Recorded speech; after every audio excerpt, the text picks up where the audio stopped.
Alright, in this video, I'm going to show you how to blend a real estate image using the Flambient technique.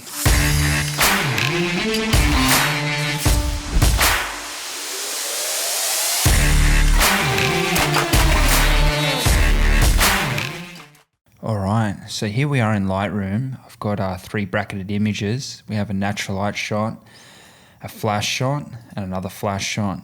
Something important to note when you're bracketing shots like this, you definitely want to make sure that the same brightness. So we can see on the histogram here that our peaks are somewhere sort of to the right of the middle. And we can see that it's somewhat similar and somewhat similar. We could even bring this one up just a bit. And then we can maybe do the same here and make sure our last one is nearly the same as well. I do like to do the white balance before I bring it into Photoshop. On these images, I'm pretty happy with it because you can see the flash has pretty much overpowered the room.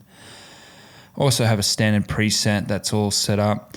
Generally just a bit of tonal adjustments, increase the saturation just a little bit. I sharpen my images, but I don't do any transforming or any vertical correction before Photoshop because sometimes they don't line up very well. So I'm going to select all the images. We're going to right click and go edit, open in layers in Photoshop. I already loaded these previously just to make it a little bit quicker. So I'm going to disregard our ambient shot just for a second.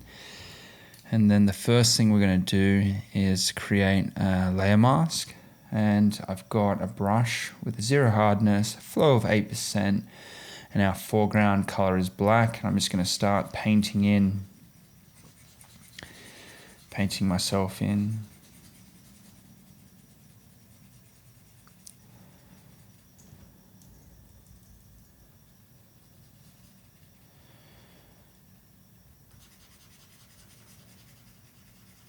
There we go. I'm going to get rid of some flash reflections in the window there. You can actually see myself just here too as well. So we'll paint that in. And I think that's looking pretty good. Bit of a hot spot on the roof there, so we can keep painting that in to try and just get it a little bit more even.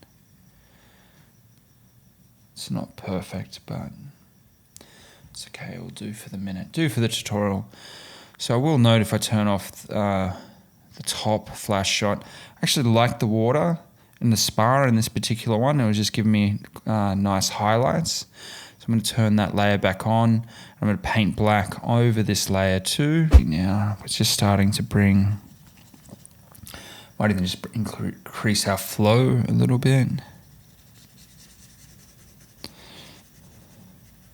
And there we go. We're using the water from this layer here. So I'll bring our flow back to 8%. So we've got an image that looks pretty good now. You could almost use this just as a single image like this. I'm going to select both layers and press Ctrl E and merge them together. And what I like to do with my ambient shot is I like to create a layer mask and then get my foreground color to be 50% gray. So you can do that by selecting brightness and putting in 50%. Then I get the paint bucket tool, make sure our layer mask is selected.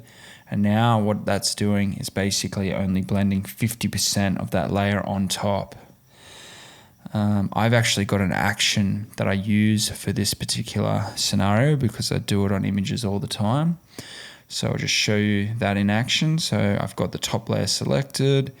We've got the Flambient actions there. I just created this myself. I hit play and there we go. I actually set it up so I've got the brush selected, our foreground color is black, and now I can just go in and paint the windows too. So now we're getting rid of any ambient light coming in on that ambient layer through the window. We can do the same for the reflections in the glass, in the water. And then once again, we're going to paint in here in the spa because I did like the original flash shot better for the water. You can see it was a little bit bluer and a bit more highlights. It's a little bit more sparkle, I think. Okay. So there we go. That is our image pretty much done. So we can see what it's like. That's the flash shot. That's with a bit of ambient.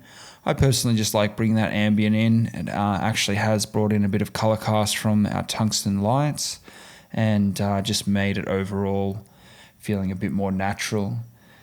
I will just go back and talk about how I shot this image just a little bit. So you can see here, this was our flash shot number 1.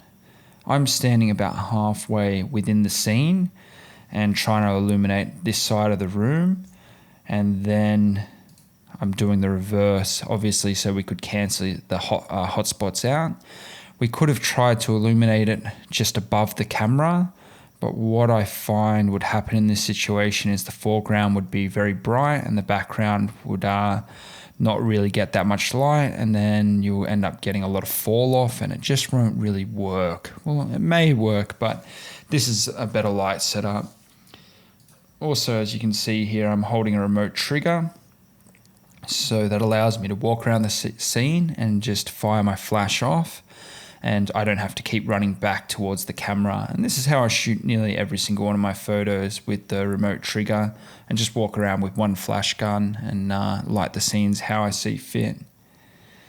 So now that our photo's done, I'm just going to select all the layers together. I'm going to save it, and I'll bring it back into Lightroom, and we can maybe just do some very fine, quick editing. So there it is there. Maybe we could just give it another boost of saturation, say 10%. We can maybe get our brush and turn that to saturation 2. That's on 25. We'll put it up to 30, and maybe I can just paint in, make the water a little bit nice and blue. I don't know if that's overdone it, but sort of get the picture.